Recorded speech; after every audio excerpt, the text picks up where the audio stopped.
Hello, नमस्कार, प्रणाम। कैसे हैं आप लोग? आशा करते हैं आप लोग बेहतर होंगे, खुशहाल होंगे, स्वस्थ होंगे। आज का जो सेशन है जिसमें हम लोग क्या करने वाले हैं कि वर्ल्ड हिस्ट्री को देखने वाले हैं। जैसा कि अभी लेटेस्ट एग्जाम आ रहा है आईसीएआर जो है एग्रीकल्चर डिपार्टमेंट का जो एग्जाम है, Indian council of agriculture department. इसमें क्या है कि वर्ल्ड हिस्ट्री से भी क्वेश्चन पूछे जा रहे हैं। तो हम क्यों ना ऐसा करते हैं कि वर्ल्ड हिस्ट्री में उन तमाम देशों के हिस्ट्री को पढ़ लें जो एग्जाम में पूछे जाएंगे। तो आज का जो हमारा सेशन होने वाला है, मैं एक प्लेन लिस्ट बनाने जा रहा हूं जिसमें आपको तमाम हिस्ट्री जो है वर्ल्ड के हिस्ट्री के उन तमाम देशों की हिस्ट्री के बारे में बताऊंगा जो एग्जाम में पूछे जाते हैं। आप लास्ट ईयर के क्वेश्चन से भी इसका कंपैरिजन कर सकते हैं बहुत ही आसानी से। तो हम उन तमाम देशों को पढ़ेंगे। जैसे मैं आपको बता दूं फटाफट, फ्रांस की क्रांति होगी, इंग्लैंड की क्रांति होगी, अमेरिका की क्रांति होगी, first world war, second world war हो गया, इटली का एकीकरण हो गया, पुनर्जागरण हो गया, इन तमाम चीजों को हम लोग पढ़ेंगे। तो सबसे पहले हम आज बिगिन करते हैं ना सबसे इंपॉर्टेंट टॉपिक, दैट इज पुनर्जागरण, जिसे इंग्लिश में रेनेसा भी बोलते हैं। ठीक है, रेनेसा और पुनर्जागरण का मतलब एक ही होता है। तो सबसे पहले आपके दिमाग में ये क्वेश्चन उठेगा कि रेनेसा होता क्या है, पुनर्जागरण क्या होता है। तो मैं आपको बता दूं कि पुनर्जागरण का अर्थ होता है किसी भी पुरानी पद्धति को, जैसे कि एक रहने का living of standard of living होता है लोगों के अंदर। तो स्टैंडर्ड ऑफ लिविंग को जब हम चेंज करते हैं, अपनी पुराने व्यवस्थाओं को छोड़कर जब हम नई व्यवस्था में आते हैं, नए तरीके से रहना शुरू करते हैं, हमारे में जब विचारों का आदान प्रदान की वजह से हमारी विचारें बदलती है, जब हम एक डेवलपमेंट होने लगता है हमारे अंदर, जब हम कुछ नए नई चीजों का खोज करने लगते हैं, तो हमें क्या कहा जा सकता है, हम ये कहा जा सकता है कि हमारे अंदर पुनर्जागरण हो गया है। तो पुरानी व्यवस्थाओं को छोड़कर नई व्यवस्था को अडॉप्ट करना ही पुनर्जागरण कहलाता है। तो सबसे पहले इस वर्ल्ड हिस्ट्री में हमें पुनर्जागरण ही पढ़ना होता है। तो पुनर्जागरण में तमाम चीजें बताने से पहले मैं आपको क्या करता हूं ना, एक शॉर्ट जानकारी देता हूं। ठीक है, इस शॉर्ट जानकारी से क्या होगा कि मतलब कहानी का ओवरऑल मुद्दा आपको बातें समझ में आ जाएगी, तब जो है हम इन लिखित बातों को देखेंगे। तो पहले मैं आप कहानी को बताने के लिए सबसे पहले मैं आपको थोड़ी सी मैप के बारे में बताता हूं।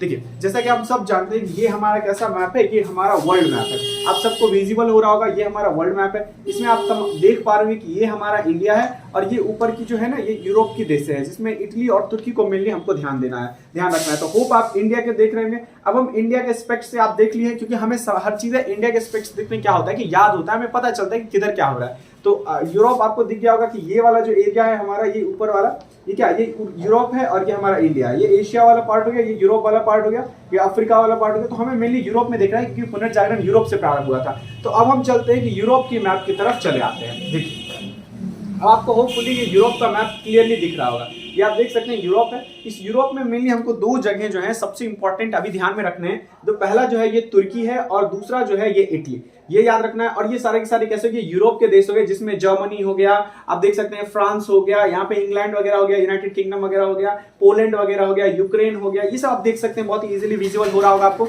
ये सब चीजें आप देख पा रहे हो। तो मेनली हमें दो ही जगह पे ध्यान देखना है अभी, तुर्की और इटली। इसी दोनों से संबंधित क्या है, हमारा पुनर्जागरण। तो पुनर्जागरण क्या होता है इसको आप भली बात ही समझ होंगे। तो चलिए मैं आपको एक शॉर्ट स्टोरी बताता हूँ ताकि आपके दिमाग में ओवरऑल कॉन्सेप्ट जो है क्लियर हो जाए। देखिए, सबसे पहले क्या हुआ कि तुर्की में ना मुसलमान, मेनली पुनर्जागरण होने के पीछे दो व्यक्तियों का, दो समुदाय का सबसे बड़ा हाथ था। उसमें एक ईसाई थे और दूसरे मुसलमान थे। तो हमारा जो ये तुर्की वाला एरिया है, ये तुर्की वाला जो एरिया है, इसमें मुसलमान लोग ज्यादा रहते थे, जिन्हें ऑटोमन साम्राज्य कहा जाता था। ठीक है, तो ऑटोमन साम्राज्य वाले क्या थे, उस वक्त शक्तिशाली थे, काफी पावरफुल थे। उन्होंने अपना घोड़ा लिया, तलवार लिया और यूरोप पर क्या कर दिया, आक्रमण कर दिया। और यूरोप में तमाम ईसाइयों पर क्या किया, आक्रमण करके उससे वहां से हमेशा के लिए अलविदा कहना पड़ा, भागना पड़ गया। तो यूरोप के इन तमाम हिस्सा पे तुर्की वाले ने क्या किया, आक्रमण कर दिया। इनके आक्रमण की वजह से क्या हो गया, इनके पावरफुल होने की वजह से इस पे आक्रमण हुआ और ईसाई धर्म वाले क्या हुए, यहां से निकल कर भागना शुरू कर दिए। और कई ईसाई धर्म वाले आकर कहां रहने लगे, इटली में रहने लगे। और कई निकल के इसमें से वास्को डी गामा जैसे लोग कहां, इंडिया और कई जगहों पे पहुंच गए।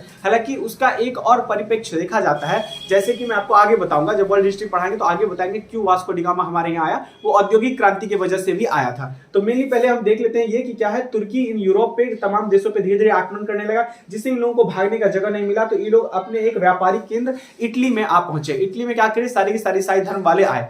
अब देखिए होता क्या है, मेनली इटली में आने से क्या हुआ कि इटली में जैसे ही नए नए लोग आए तो उनमें की विचारधाराएं बदली।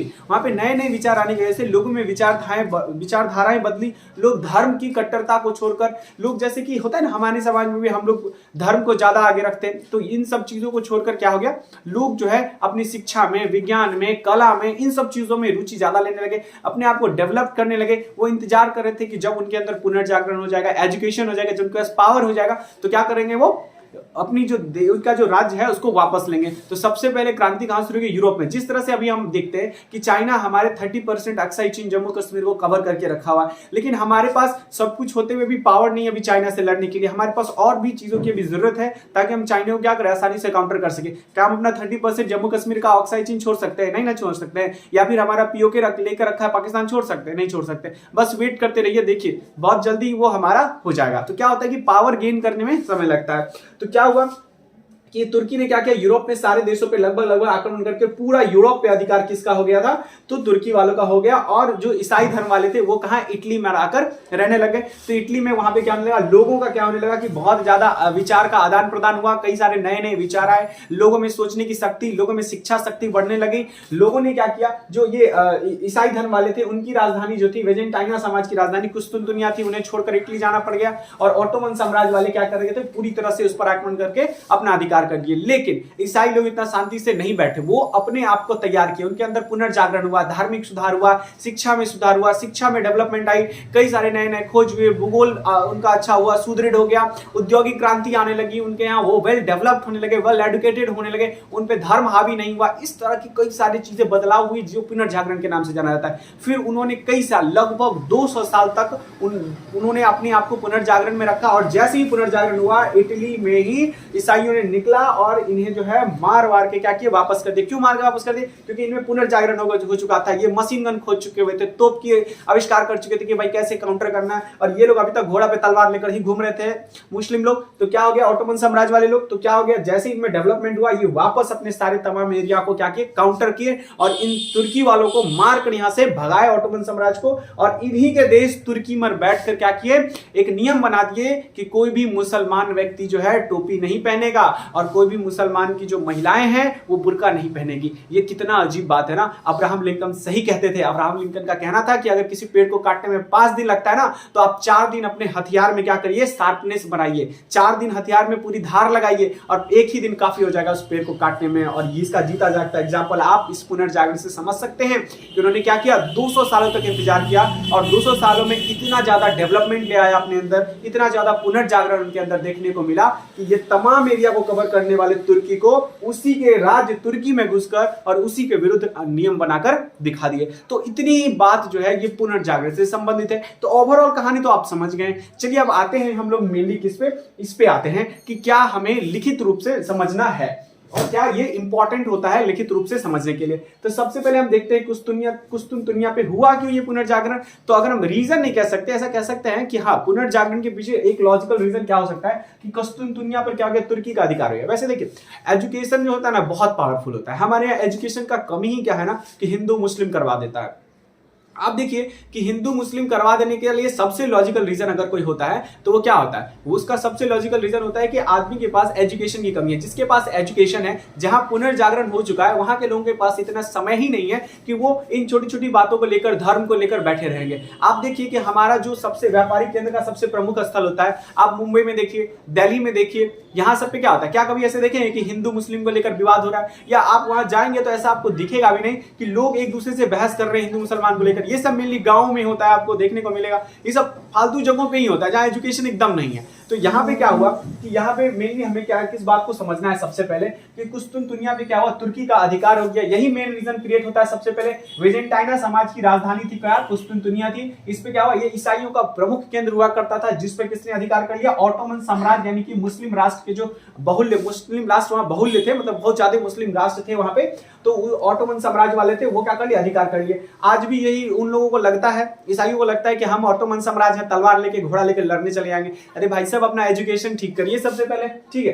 देखिए, कुस्तुनतुनिया के विद्वान लोग अपनी कला, संस्कृति, विज्ञान इत्यादि बचाने के लिए इटली में शरण लिए, नए विचारों से परिचय, ये सबसे इंपॉर्टेंट है। उन्होंने क्या किया कि अपने जो भी वहां के पढ़े लिखे लोग थे, विद्वान लोग थे, वो क्या किया, इटली में शरण लिए और उस वार को ना सोचकर क्या सोचने लगे कि वो कैसे डेवलप करेंगे, अपने आप को कैसे डेवलप करेंगे, अपने आप को दुनिया के दौर में कैसे लाएंगे। इसलिए उन्होंने अपनी विज्ञान को, कला को, संस्कृति को, इन सबको बचाने के लिए निरंतर प्रयास में रखा, अपने एजुकेशन सिस्टम को सुदृढ़ किया। यूरोप में पुनर्जागरण का कारण को अगर हम देखें तो मुस्लिम तथा ईसाइयों के बीच में धर्म युद्ध हो गया था। लास्ट में क्या हो गया, इन्होंने जो मुस्लिम लोग जो है ना, ये लोग हमेशा युद्ध में क्या करते हैं ना, धर्म को आगे कर देते हैं ताकि क्या हो कि सपोर्ट कहीं से भी कम ना हो। तो यहाँ पे सबसे इन्होंने क्या दिमाग लगाया कि क्या किया इन्होंने इन्होंने सबसे इंपॉर्टेंट काम किया, उस युद्ध को धर्म युद्ध का नाम दे दिया। और ये सबसे वर्स्ट होता है, सबसे बुरी चीज होती है कि किसी भी युद्ध को आप धर्म का नाम दे देंगे, जिहाद का नाम दे देंगे। ये सब बहुत बेकार होता है, लोगों के माइंड को वॉश करके इस तरह का काम करवाना। तो मुस्लिम लोगों ने क्या किया, जो ऑटोमन साम्राज्य वाले थे उन्होंने क्या किया कि ईसाइयों में क्या किया, धर्म युद्ध की तरह उसको बना दिए। कुस्तुनतुनिया को तुर्की का अधिकार हो गया पूरी तरह से। कुस्तुनतुनिया जो बेजेंटाइना समाज की राजधानी हुआ करती थी, मतलब ईसाइयों का जो सबसे इंपॉर्टेंट जगह पहले हुआ करता था तुर्की के आक्रमण से पहले। अगर देखिए यहाँ पे तुर्की के आक्रमण से पहले अगर हम देखें तो ये वाले एरिया में, यूरोप में, ये कुस्तुनतुनिया की राजधानी जो थी, कुस्तुनतुनिया राजधानी थी बेजेंटाइना समाज की, ईसाइयों की, जिसपे किसका अधिकार हो गया था, तुर्की वालों का, उस पर अधिकार हो गया। उन्होंने क्या किया, उस पर अधिकार कर लिया था, लेकिन 200 साल बाद लोग वापस अपना ले लिए थे। ठीक है, उसके पुनर्जागरण की विशेषता को देखेंगे, इसमें देखिए धार्मिक विषयों के स्थान पर विज्ञान, दर्शन, कला, आपको दिख रहा होगा साफ साफ। इन्होंने क्या किया, जो पुनर्जागरण जिनके अंदर हो रहा था किसमें, ईसाइयों में, उन्होंने क्या किया कि देखिए धार्मिक विषयों के स्थान पे इन्होंने धार्मिक को कभी बढ़ चढ़कर आगे आने ही नहीं दिया। धार्मिक की जगह पे क्या किया, विज्ञान, दर्शन करने लगे, कला इनका आगे आने लगा, भूगोल के विषयों में इनका ध्यान गया, मतलब ध्यान दिए। मतलब क्या हो गया कि डेवलपमेंट हर जगह से इनको मिलने लगा। मतलब क्या हो गया कि इन लोग मशीन बनाने लग गए, कला में आगे आने लगे। लोगों के पास इतना समय नहीं था कि इस पर विचार विमर्श करें, हिंदू मुसलमान करें या सिख मुसलमान करें, ईसाई को देखें, इतना इनके पास समय नहीं था। ये अपने आप को डेवलप करने लगे, लोगों के पास रोजगार आने लगा, लोगों के पास इतना समय नहीं था, अपने काम से छुट्टी नहीं मिलता था, वो अपने आप को डेवलप करने लगे, एडुकेटेड करने लगे, चीजों को मतलब पूरी तरह से बदल के रख दिया। अंधविश्वास में देखिए ये है ना, परलोकवाद तथा मोक्ष प्राप्ति के स्थान पर सामाजिक मुद्दे को पर अधिक ध्यान दिया। परलोकवाद तथा जब मोक्ष की प्राप्ति में हम लोग होते हैं ना, आज भी हम लोग के यहाँ होता है कि जो व्यक्ति मर जाते हैं हम लोग उनको भी मोक्ष दिलवाने के पीछे लगे रहते हैं। 11-12 दिन तक कुछ कुछ प्रोसेस होते रहता है, उसको उनको जलाने के बाद ये करिए, वो करिए, ये दान दीजिए, ये करिए, मतलब बहुत सारा होता है, आप सब जानते होंगे। तो ये सब मोक्ष वोक्ष की उन लोगों पर ध्यान नहीं दिया, परलोकवाद पे ध्यान नहीं दिया, क्या होता है नहीं होता, इस सब पे उतना ध्यान नहीं देकर उन लोग क्या कर दिए, सामाजिक मुद्दे पर अधिक ध्यान दिया कि कैसे हमारा समाज डेवलप होगा, कैसे हमारी सोसाइटी आगे बढ़ेगी, हमारा आने वाला जनरेशन कैसे एजुकेटेड होगा, हम कैसे अपनी दुनिया में अलग पहचान बना पाएंगे। इन सब चीजों पे ज्यादा ध्यान देने लगा, कला को बढ़ावा दिया, भूगोल को बढ़ावा दिया, किस तरह से डेवलपमेंट हुआ सब हम आपको बताएंगे। ठीक है, उसके पुनर्जागरण पर लोग किसी के विचार पर तर्क वितर्क करते थे। देखिए सबसे इंपॉर्टेंट बात क्या हुआ कि आप अगर एडुकेटेड है तो आप किसी के बातों को सही है या गलत है बहुत अच्छे से आइडेंटिफाई करेंगे, आप उसका प्रूफ भी दे सकते हैं कि आप गलत है तो कैसे है। लेकिन देखिए क्या होता है ना कि जो पंडित जी लोग होते हैं, मैं एक ही वर्ग को नहीं बोलना चाहता हूँ, एक्चुअली में जैसे पोप होते हैं, पंडित होते हैं, या इस्लाम के जो होते हैं गुरु, देखिए उसमें क्या होता है, आप कभी खुद सोच के देखिए कि आप अपने परिवार में किसी को बोलेंगे कि तुम एजुकेशन छोड़ के और चल जाओ पंडित बन जाओ, पंडित नहीं, हम पंडित बोलेंगे तो कुछ लोगों को बुरा लग जाएगा। आप बस इतना याद रखिए कि आप किसी को बोलिएगा कि तुम धर्म गुरु बन जाओ, किसी भी संप्रदाय के धर्म गुरु बनने का सजेशन कोई किसी को देता है अपने फैमिली में? हर आदमी चाहता है डॉक्टर बने, इंजीनियर बने, कोई अच्छा प्रोफेशनल जॉब करे, कोई बोलता है धर्म गुरु। आप इसी समझिए कि एक जो आदमी होता है, एक नॉर्मल आदमी एजुकेशन देना चाहता है, आईएएस बनाना चाहता है, पीसीएस बनाना चाहता है, उसको अच्छे दरोगा, पुलिस, बहुत सारा चीज करवाना चाहता है, लेकिन कोई बोलता है कि आपने बेटा को जन्म देने का तुम धर्म गुरु बनेगा। इसी से आपको ये बात समझ में आता है कि एक सिलेक्टेड पर्सन एक अच्छी जगह पे बैठता है, बट जो सेलेक्ट नहीं हो पाता है, जो रिजेक्टेड पर्सन होते हैं वो कहां बन जाते हैं, धर्मगुरु का जगह ले लेते हैं। धर्मगुरु का जगह कौन ले लेता है? जो रिजेक्टेड पर्सन होता है। ये चीजें हमें समझना होगा, क्योंकि हमारे ऊपर अगर जब भी धर्म हावी होगा ना, तब तक हम धर्म युद्ध ही लड़ते रह जाएंगे। हमारे अंदर आंतरिक भावना होती है। आप देखिए जहां भी आप देखिएगा कि एक कास्ट के लोग जहां ज्यादा रहते हैं वहां इस चीज में भावना आ जाती है कि हम ज्यादा पावरफुल है। क्यों? क्योंकि एजुकेशन की कमी है। आप दिल्ली जैसे शहर में आके देखिए, पटना जैसे शहर में आके देखिए, आप यहाँ रह रहे हैं, आपके बगल वाले क्वार्टर में कौन रह रहा है, आपके ऊपर वाले क्वार्टर में कौन रह रहा है, आपको पता ही नहीं चलेगा। आपको इतना समय है कि आप देखने जाएंगे, आप लड़ने जाएंगे। लेकिन एक गांव में देखिए, एक ब्राह्मण के बस्ती में कोई दूसरा कास्ट नहीं रह सकता।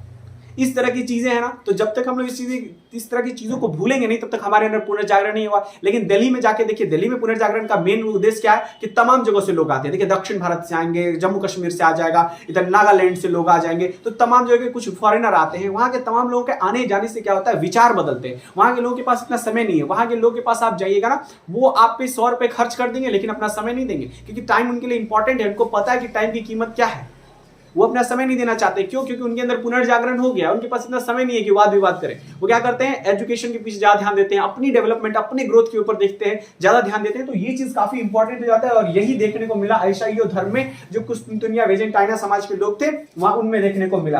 तो अब देखिए, अगर हम डेवलपमेंट की बात करें तो इसमें देखिए तमाम डेवलपमेंट है। साहित्य के क्षेत्र में इन्होंने डेवलपमेंट हुआ, उसके चित्रकला के क्षेत्र में हुआ, विज्ञान के क्षेत्र में, तमाम क्षेत्रों में इनका डेवलपमेंट एकदम लगातार बढ़ता जा रहा था, लगातार बढ़ता जा रहा था। और देखिए अगर हम इसकी बात करें तो इटली के फ्लोरेंस शहर से प्रारंभ हुआ था। अगर हम देखें ये पुनर्जागरण की बात करें तो पुनर्जागरण कहां से शुरू हुआ था? इटली के फ्लोरेंस नामक शहर से जो है ये प्रारंभ हुआ था। और कवि दांते ने किए थे। कवि दांते ना बहुत ही बेहतरीन आदमी थे। कवि दांते ने एक किताब लिखा था जिसका नाम था आपको ये डिवाइन कॉमेडी। क्या नाम था? डिवाइन कॉमेडिया नाम से इनका किताब था। और इस किताब में स्वर्ग और नर्क की घटना के बारे में लिखा गया था और इन्होंने बहुत ही अच्छे से समझाया था कि क्या होगा कि एक नर्क होगा, एक स्वर्ग होगा। लोग स्वर्ग में जाएंगे जो अच्छे काम करके जाएंगे स्वर्ग में, जो बुरे काम करके वो नर्क में जाएंगे। दोनों ही जगह खाना मिलेगा खाने के लिए और दोनों ही जगह इतने बड़े बड़े चम्मच मिलेंगे खाने के लिए। लेकिन स्वर्ग में क्या होगा? स्वर्ग वाले लोग क्या करेंगे? इतने बड़े चम्मच से जैसे अगर हम खा रहे हैं तो एक डंडी एक साइड तो उसका जाएगी, किसी ना किसी के मुंह में टकरा जाएगा।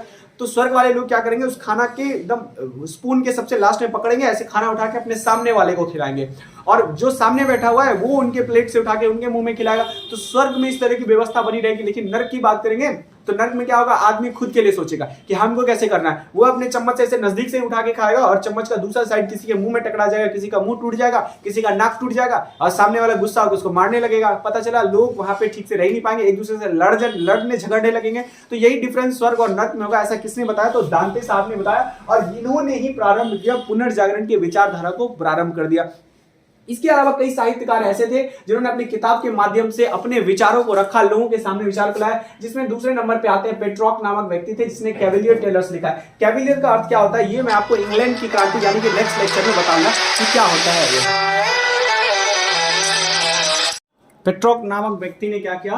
कैविलियर टेलर्स नामक किताब लिखा। कैविलियर एक्चुअली में क्या होता था ये मैं इंग्लैंड की क्रांति में आपको बताऊंगा आगे के लेक्चर में, ठीक है। मैकियावेली क्या है? मैकियावेली ने द प्रिंस और आर्ट ऑफ वॉर किताब को लिखा। इसमें इन्होंने बताया कि किस तरह से जो है सिस्टमेटिक ढंग से एक राजा का शासन होना चाहिए। इन सब तमाम बातों को इसमें लिखा। और मैकियावेली का कंपेयर हम अपने यहाँ के साहित्य अर्थशास्त्र के राइटर कौन कौटिल्य के से कंपेयर करते हैं इनका, मैकियावेली का, क्योंकि उन्होंने भी अर्थशास्त्र में लिखा था कि राजा किस तरह का होना चाहिए, उनकी व्यवस्था कैसे होनी चाहिए। इसके बाद शेक्सपियर ने लिखा मर्चेंट ऑफ वेनिस नामक पुस्तक लिखा।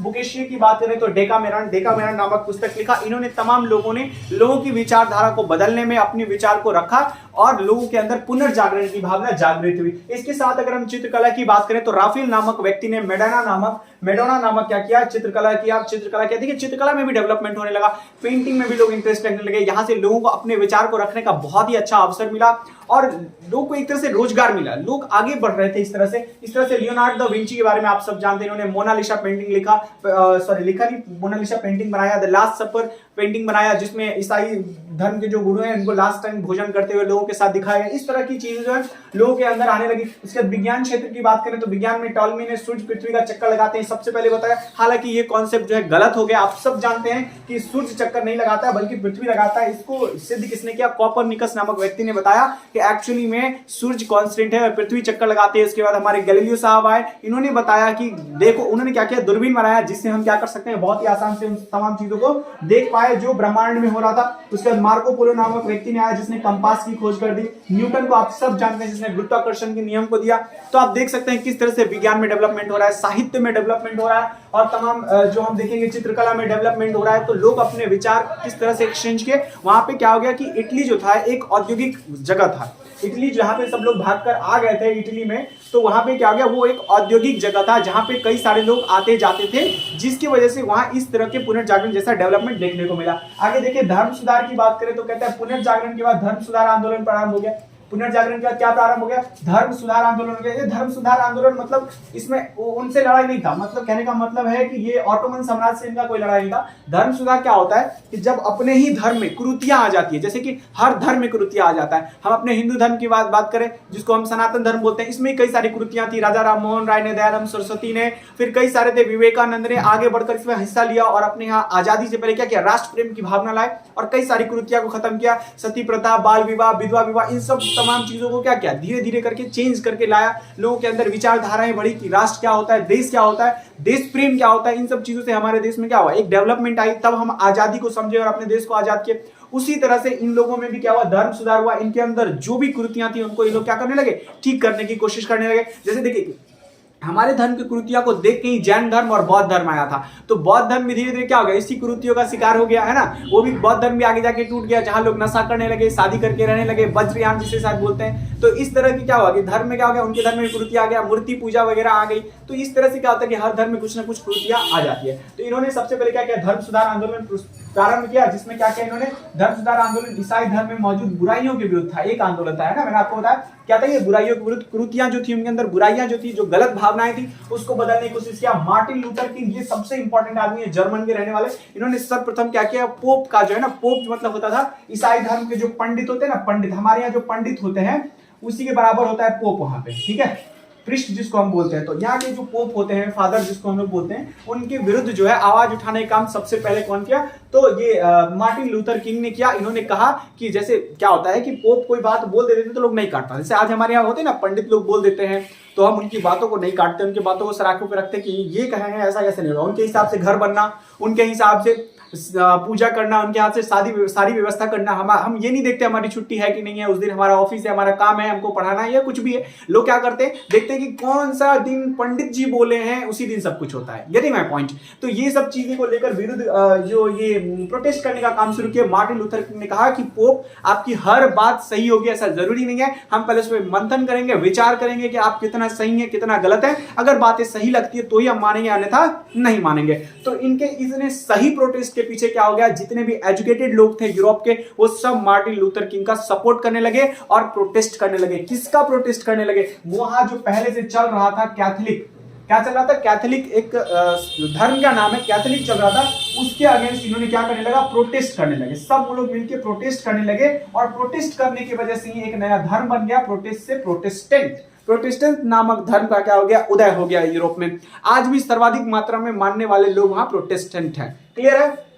तो धर्म की एक नई शाखा बन गई, क्या, प्रोटेस्टेंट बन गई। उसके बाद क्या है, धर्म सुधार आंदोलन के अगर हम प्रभाव की बात करें कि क्या प्रभाव पड़ा, देखिए चर्च के प्रभाव में कमी आ गई। अब लोग चर्च की मतलब जैसे कि होता है ना, हमारे यहाँ जो मंदिरों से बोल दिया गया, जो तारीख निकाल दिया जाता है, जो डेट फाइनल कर दिया जाता है, उसी पे शादी होता है, उसी पे बर्थडे मनाया जाता है लोगों का। अब जो आज भी हमारे यहाँ जो पंडित जी बोल देते हैं वही बच्चे का नाम हो जाता है। Getting my point. तो ये सारी चीजें क्या है, कहीं ना कहीं धर्म हमारे सर पे सर चढ़ के बोलता है और हम लोग उसको फॉलो करते हैं, चाहे हमारे एजुकेटेड लोग हो या नहीं हो, सबको वो फॉलो करना ही पड़ता है। उसे कहता है कैथोलिक धर्म को मानने वाले में कमी आ गई। कैथोलिक धर्म को मानने वाले में कमी आ गई क्यों, क्योंकि प्रोटेस्टेंट को ज्यादा लोगों ने फॉलो करने लगा।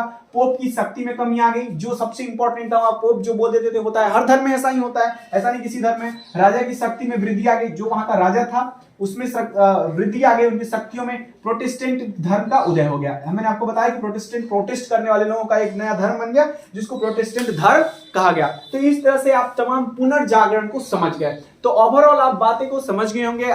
नेक्स्ट ये कुछ ही 16-17 मिनट में आप सारी बातों को समझेंगे। तो हमारा जो अगला टॉपिक होगा इसमें हम लोग पढ़ेंगे इंग्लैंड की क्रांति। क्या पढ़ेंगे इसमें हम लोग, इंग्लैंड की क्रांति देखेंगे कि इंग्लैंड में आखिर किस तरह से चीजें जो है चेंज हुई और वो क्यों एग्जामिनेशन पॉइंट ऑफ व्यू से इंपॉर्टेंट होगा। तो आज यही साइन ऑफ करते हैं दोस्तों, मिलते हैं नेक्स्ट सेशन में जहां हम लोग इंग्लैंड की क्रांति पढ़ेंगे। आप सबसे रिक्वेस्ट है, अगर आप लोगों को सेशन पसंद आया, जानकारी अगर अच्छी लगी तो लाइक शेयर सब्सक्राइब जरूर करें। आज पॉसिबल है अपने भाइयों को सपोर्ट करें। मिलते हैं नेक्स्ट सेशन में, आज यही साइन ऑफ करते हैं। Thank you so much.